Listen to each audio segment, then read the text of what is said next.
స్తుతి కలుగునుగాక. రాగాలలో అనురాగాలు కురిపించిన మన బంధమో అనుబంధమో విడదీయగలరా ఎవరైనాను మరేదైనను.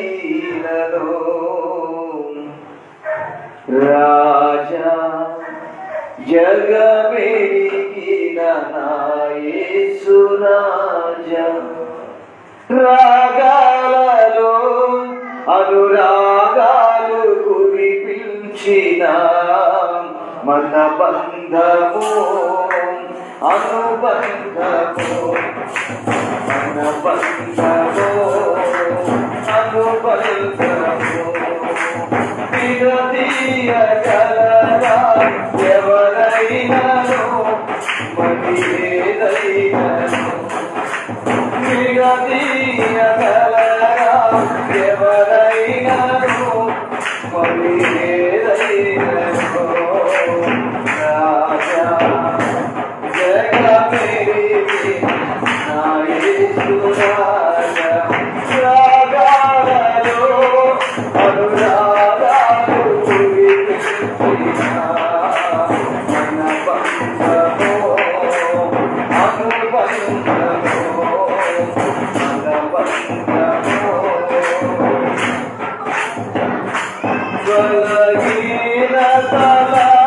బలహీనతలయందున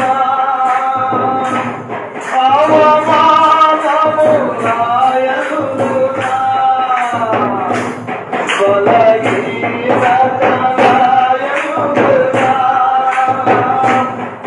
అవమానములయందున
మరిలలో ఇలలో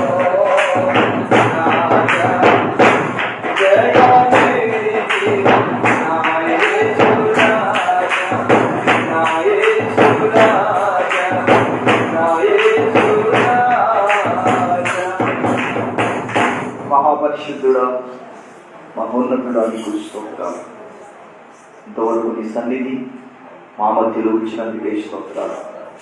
బిడ్డలు సాక్ష్యం చెప్పారినైనా మొదటిగా నీ కుమార్తె సాక్ష్యం ఇచ్చారు.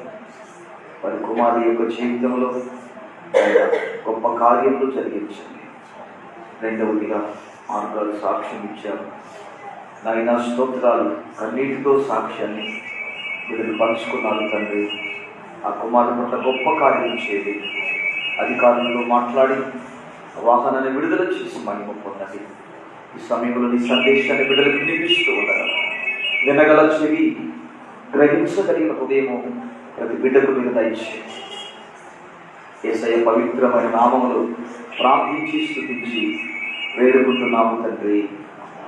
ఆమేన్. ఆమేన్. అందరం చేతులు ఎత్తి స్తోత్రం చెల్లించుతాం.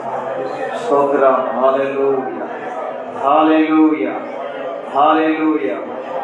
మంచిది దేవుని బిడ్డలారా, గడిచిన పునరుత్థాన దినము నుంచి ఈ పునరుద్ధరణ దినం వరకు దేవుడు తన సజీవమైన రెక్కల క్రింద మనలందరినీ భద్రపరిచి కాచి కాపాడి ఈ రీతిగా ఆయన నామాన్ని స్తుతించే సమయాన్ని తరుణాన్ని ప్రభు మనందరికీ ప్రసాదించారు. దేవుని వాక్యాన్ని మనం కొంతసేపు విందాం. పరిశుద్ధ గ్రంథంలో నుండి మనం చదివినటువంటి ఆ 121వ కీర్తనలో మరియు మొదటి 2-3 వాక్యాలు మనం ఈ సందర్భంలో చదువుదాము. కొండల తట్టు నా కన్నులెత్తుచున్నాను, నాకు సహాయం ఎక్కడి నుండి వచ్చును? యెహోవా వలనే నాకు సహాయం వచ్చును. ఆయన భూమి ఆకాశములను సృజించినవాడు. ఆయన నీ పాదము రొట్టెలనియ్యడు, నిన్ను కాపాడువాడు కునుకడు. ఇశ్రాయేలును కాపాడువాడు కునకడు, నిద్రపోడు. దేవునికి స్తోత్రాలు. చదవబడినటువంటి వాక్య భాగంలో భక్తుడు ఏమంటున్నాడు అంటే, కొండల తట్టు నా కన్నులెత్తుచున్నాను, నాకు సహాయం ఎక్కడి నుండి వచ్చును?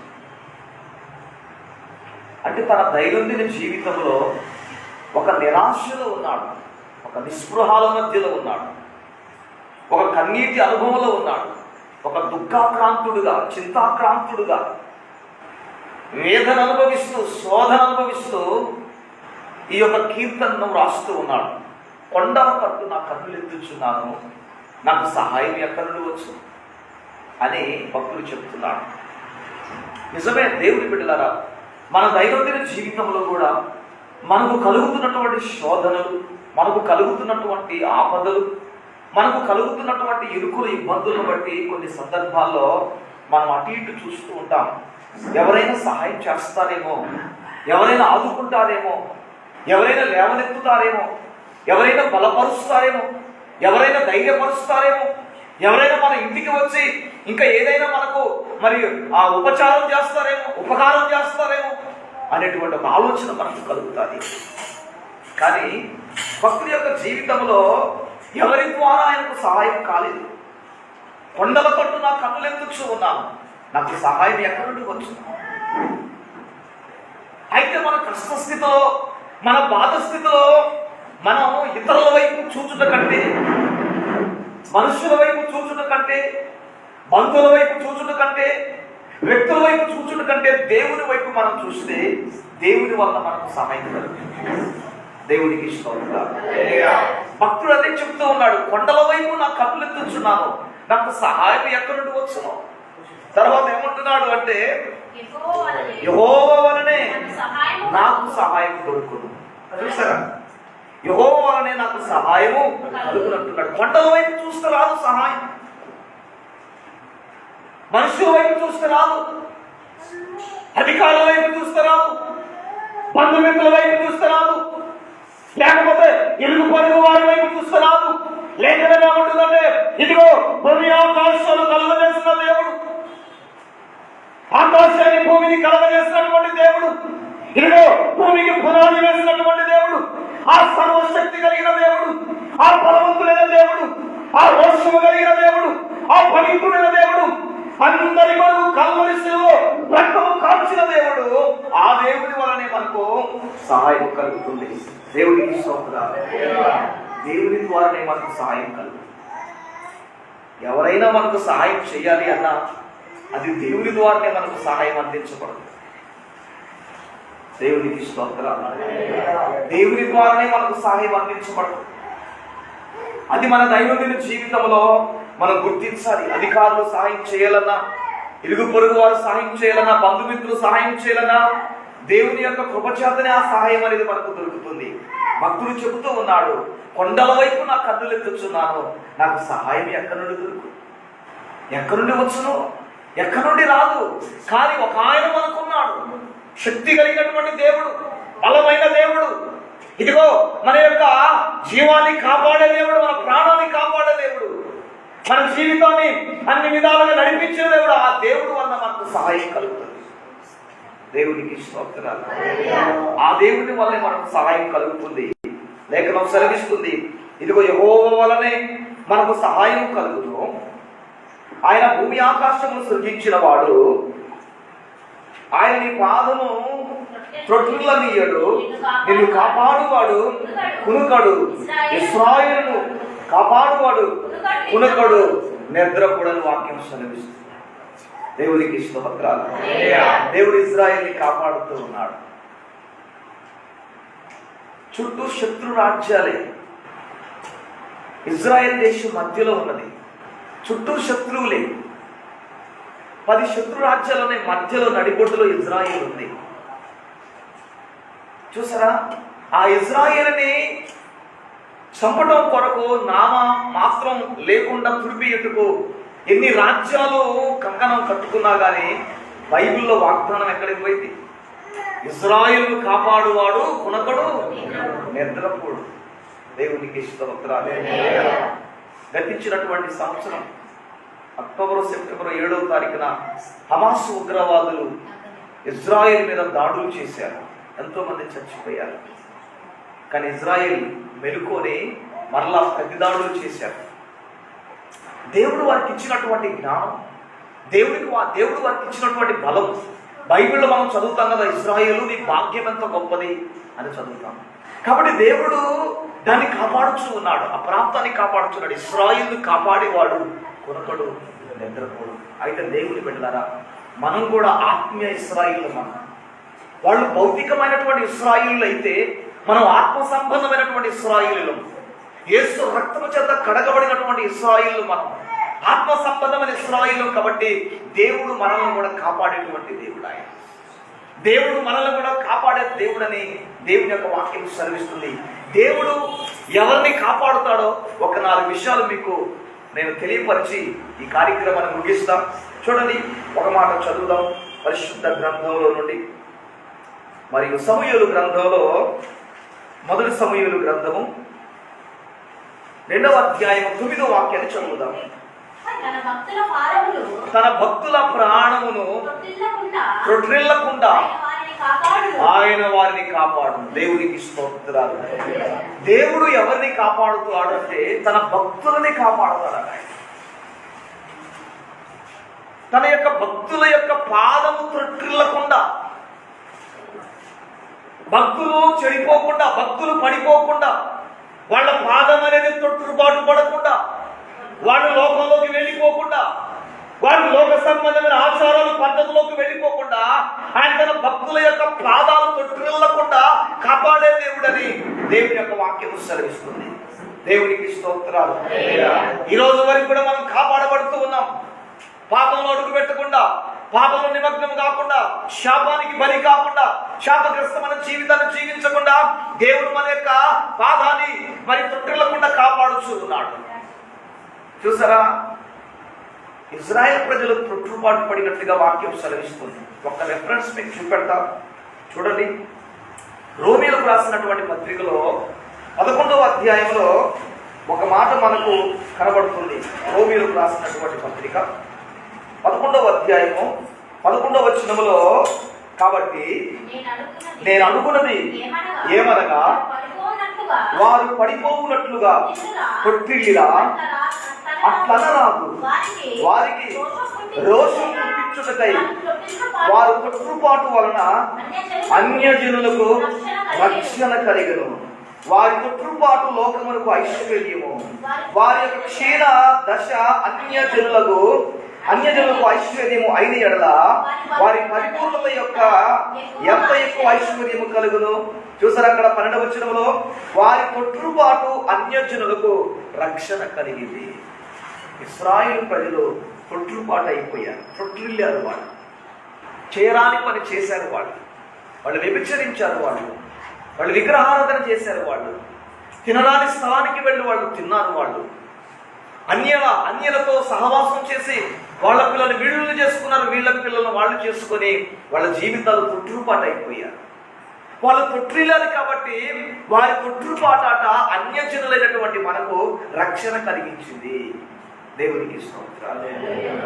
ఒకవేళ వాళ్ళు తొట్టిల్లకుండకపోతే రక్షణ అనేది మరి మనకు అంత సులువుగా దొరికేది కాకపోవచ్చేమో. వారి తొట్టుపాటే మనకు రక్షణ అని మనం చూడగలుగుతున్నాం. చూసారా, వారి తొట్టుపాటే లోకమునకు ఐశ్వర్యం అని కలుగుతుంది. చూసారా, వారి క్షీణదశే మరి మనకు ఐశ్వర్యం కలుగుతుంది. మనం ఐశ్వర్యవంతులుగా దేవుడి బిడ్డలుగా మనం ఉన్నామంటే ఇజ్రాయేలు తొట్టుపాటు అయ్యారు, వాళ్ళు తొట్టిల్లారు వాళ్ళు. చూసారా, ఐశ్వర్యము, ధనము, ఘనము, బలము అంతా కూడా ఇజ్రాయేల్ సొంతం కావాలి. కానీ వాళ్ళు తొట్టిల్లారు, వారు దేవుడి నుంచి వెళ్ళిపోయారు. వాళ్ళు దేవుడిని తృణీకరించారు. వాళ్ళు దేవుడిని సిలువ వేశారు. ఆయన మా దేవుడు కాదు, వాడిని సిలువ వేయండి, వాడిని సిలువ వేయండి, ఇదిగో బరబ్బను విడుదల చేయండి అని వాళ్ళు ఎంతగానో చేశారు. చూసారా, అప్పుడు పిలాతు అంటాడు, ఈ నీతిమంతుడిలో నాకు ఎలాంటి నేరం కనపడలేదు, ఈ నీతిమంతుడి యొక్క పాపము శాపము నా కుటుంబం మీదకి రాకున్నట్లుగా అని చేతులు కట్టుకున్నట్టుగా వాక్యం సెలవిస్తుంది. వాని రక్తము మా మీద మా పిల్లల మీద ఉండును గాక అని వాళ్ళు కోరుకున్నట్టుగా బైబిల్లో చూస్తున్నాం. వాళ్ళు తొట్టుపాటు పడ్డారు.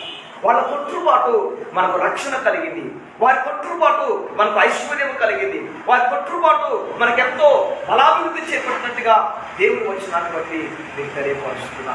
కనుక దేవుడు బిడ్డరా, మొదటిగా ఏమిటి అంటే ఆయన తన భక్తుల పాదములను తొట్టిల్లకుండా కాపాడుతాడని దేవుడు వచ్చినాన్ని బట్టి మీకు తెలియపరుస్తున్నాను.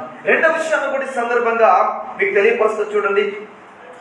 దానికంటే ముందుగా ఇంకొక రిఫరెన్స్ మీకు చూపెడతాను.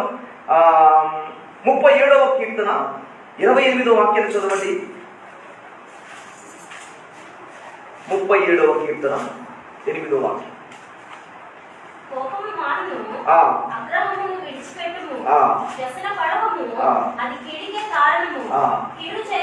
చూడండి, 37వ కీర్తన 28వ వచనం. ఏలయనగా యెహోవా న్యాయమును ప్రేమించువాడు, ఆయన తన భక్తులను విడువడు. చూసారా, వారెన్నటెన్నటికి కాపాడబడుదురు, భక్తిహీనుల సంతానము నిర్మూలమవుతుంది. ఈ వాక్యం ఏమి సెలవిస్తుందంటే ఆయన తన భక్తులను విడువడట, వారు ఎన్నటెన్నటికి కాపాడబడతారు. దేవుడికి స్తోత్రాలు చెప్పండి. హల్లెలూయా. కనుక మొదటిగా మీకు తెలియపరిచేది ఏమిటంటే తన భక్తుల్ని కాపాడేటువంటి వాడు ఆయన.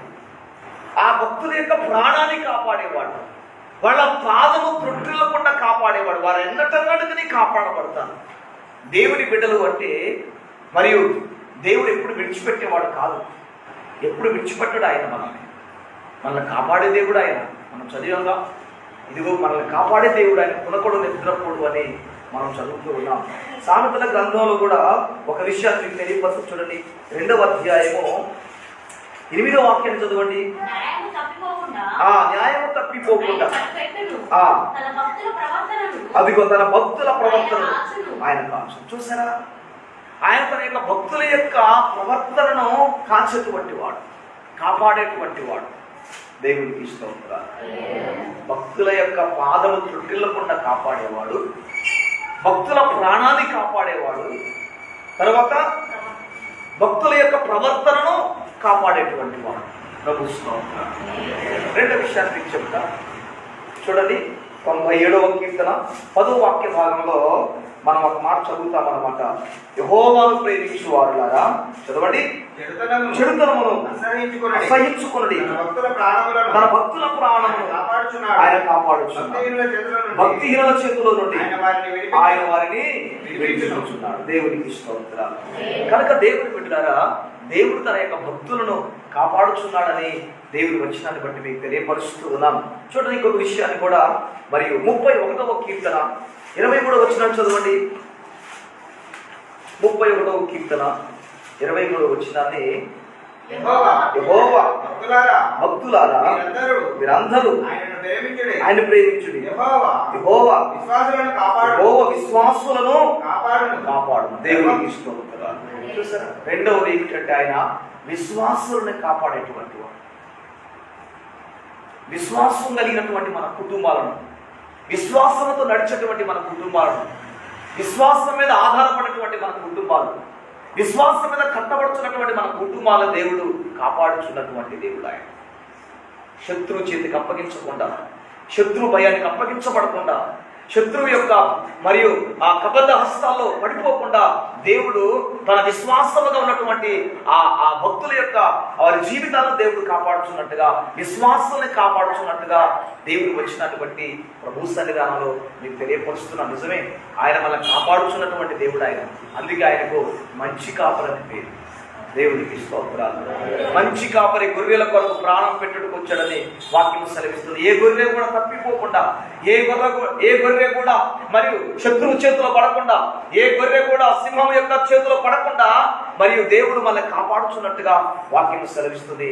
ఆ రెండవది ఏమిటంటే యెహోవా విశ్వాసులను కాపాడుచున్నాడు అని దేవుని యొక్క వచనాన్ని బట్టి ప్రభు యొక్క సన్నిధానంలో మరియు మీకు తెలియపరచుతూ ఉన్నాం. దేవునికి స్తోత్రాలు చెబుదాం. హల్లెలూయా, హల్లెలూయా. చూడండి దేవుని బిడ్డలారా, ఇంకొక విషయాన్ని కూడా మరి మీకు తెలియపరుస్తాను. ఆ కీర్తనకారుడు రాసినటువంటి 145వ కీర్తన 20వ వాక్య భాగాన్ని చదువుదాం. యెహోవా తను ప్రేమించు వారందరినీ కాపాడు. అయితే చూసారా, అక్కడ వాక్యం ఏమి సెలవిస్తుందంటే, మూడవది తను ఎవరైతే ప్రేమిస్తారో వారందరినీ కూడా ఆయన కాపాడేది.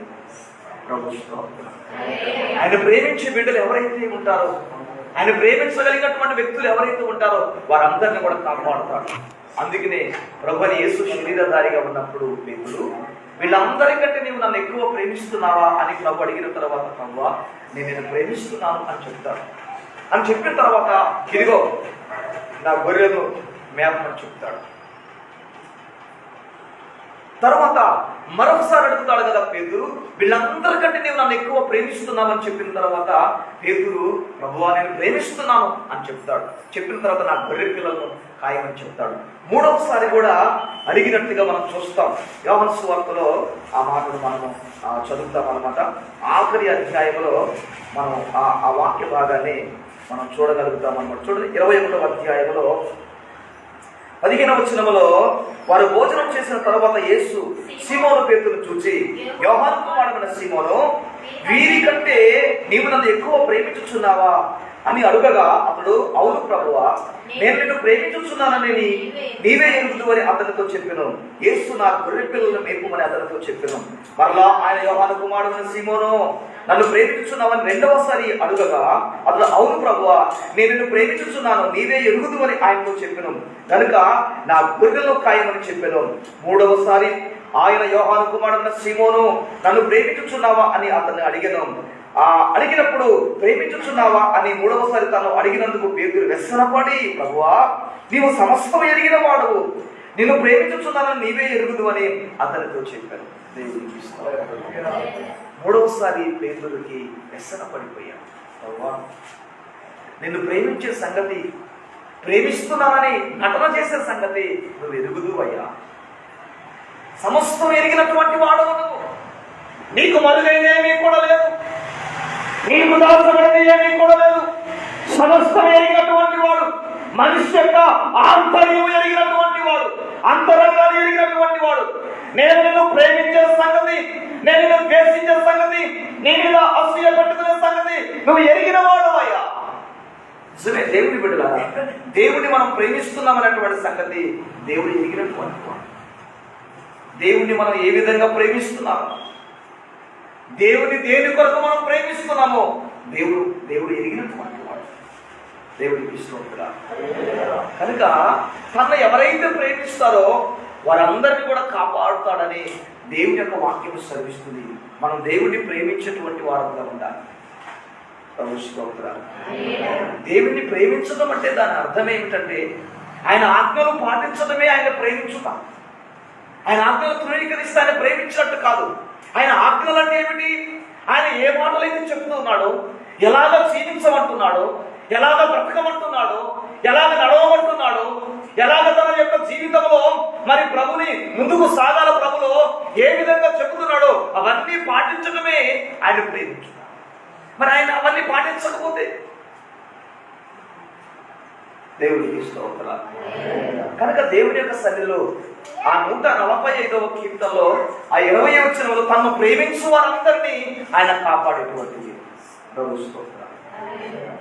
ఆయన ప్రేమించే బిడ్డలుగా మనం ఉంటే దేవుడు మనల్ని కాపాడతాడనే విషయాన్ని ప్రభు పేరట 3వ విషయాన్ని చెప్తున్నాను.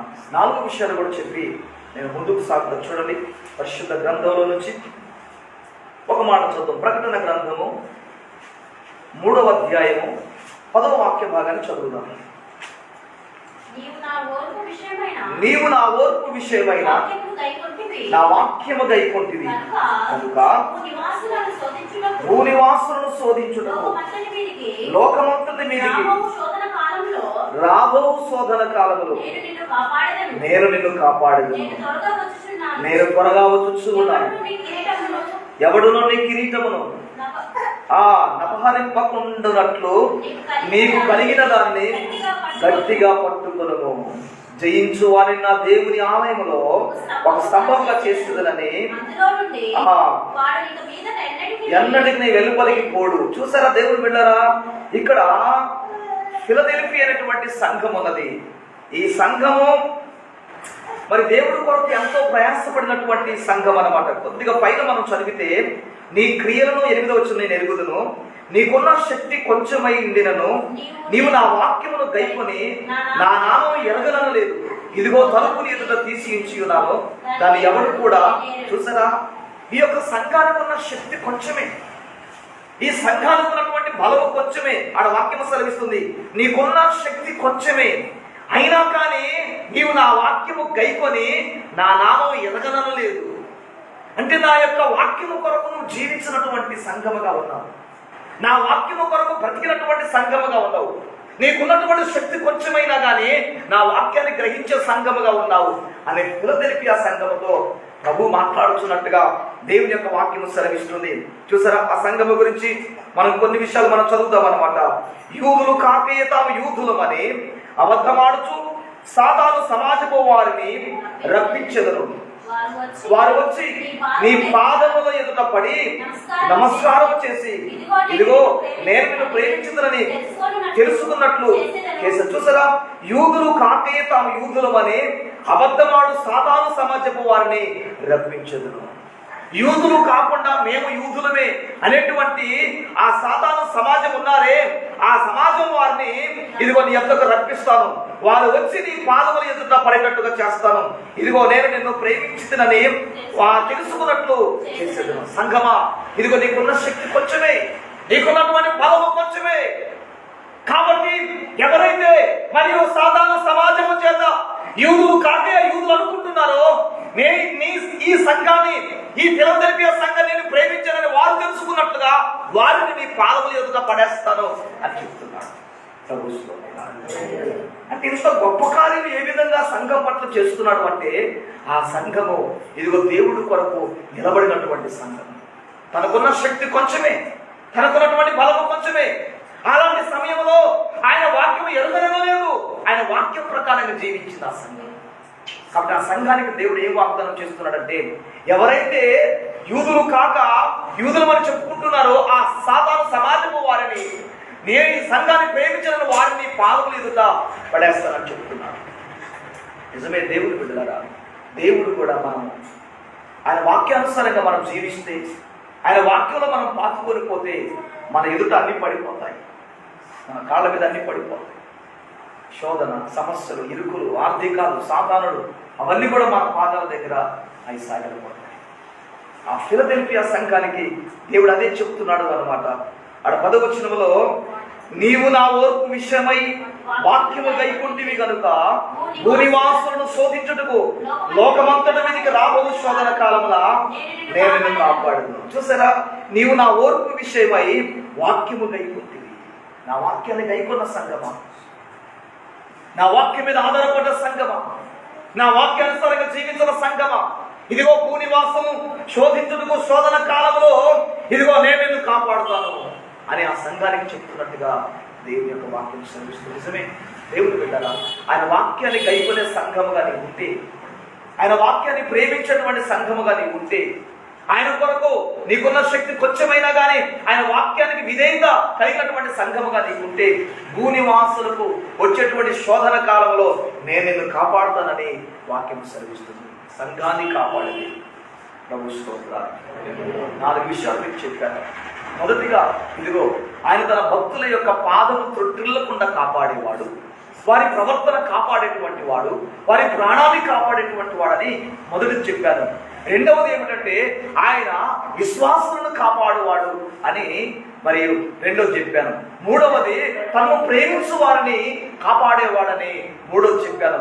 నాలుగవది ఏమిటంటే ఆయన సంఘాన్ని మరియు ఆయన కాపాడేటువంటి వాడు. ఆయన వాక్యం ఎవరైతే గైకొంటారో, ఆయన వాక్యానుసారంగా ఎవరైతే జీవిస్తారో, ఆయన వాక్యం మీద ఎవరైతే నిలబడతారో, ఆయన వాక్యం మీద ఎవరైతే నడిపించబడతారో, ఆయన వాక్యం మీద ఎవరైతే పోషింపబడతారో వారిని కాపాడగలిగిన దేవుడు ఆయన.